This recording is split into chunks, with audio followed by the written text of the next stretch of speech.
Work. Okay, இது என்ன சொல்ல வரோம் அப்படின்னா, ஒவ்வொரு அப்பார்ட்மெண்ட்லேயும் ஒவ்வொரு கலர்ஸ் பீட்ஸ் இருக்குது. ஓகேவா? ஸோ அந்த பீட்ஸை வந்து நம்ம வந்து கவுண்டிங் பண்ணிக்கலாம், கலர்ஸ் எல்லாம் இது பண்ணிக்கலாம். ஓகேவா? இப்போ ஃபார் எக்ஸாம்பிள் ஒரு உங்களை கூப்பிட்டு கோல்டன் பால்ஸ் ஒரு 3 எடுத்து இந்த லாங் இது இருக்குல்ல, லாங் அப்பார்ட்மெண்ட்டில் போடுங்க அப்படின்னு சொன்னால் 1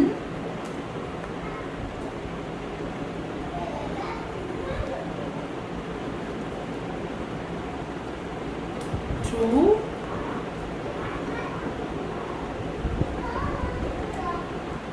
3. ஓகே,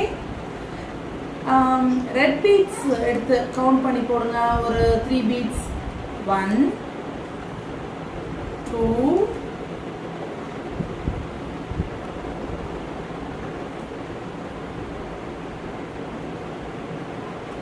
3. ஸோ இந்த மாதிரி வந்து இந்த பீட் பாக்ஸ் வந்து யூஸ் பண்ணிக்கலாம். இந்த பீட் பாக்ஸ்னால கிட்ஸ் நீங்கள் என்ன கற்றுக்குறீங்க அப்படின்னா நிறைய லேர்ன் பண்ணிக்கிறீங்க. இதன் மூலயமா என்னென்ன லேர்ன் பண்ணிக்கிறீங்க?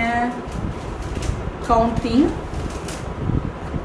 Addition, subtraction, multiplication, learn colours, value of numbers, இந்த மாதிரி நிறைய வந்து லேர்ன் பண்ணிக்கிறீங்க. நிறைய விஷயத்த வந்து இந்த பீட் பாக்ஸ் மூலியமா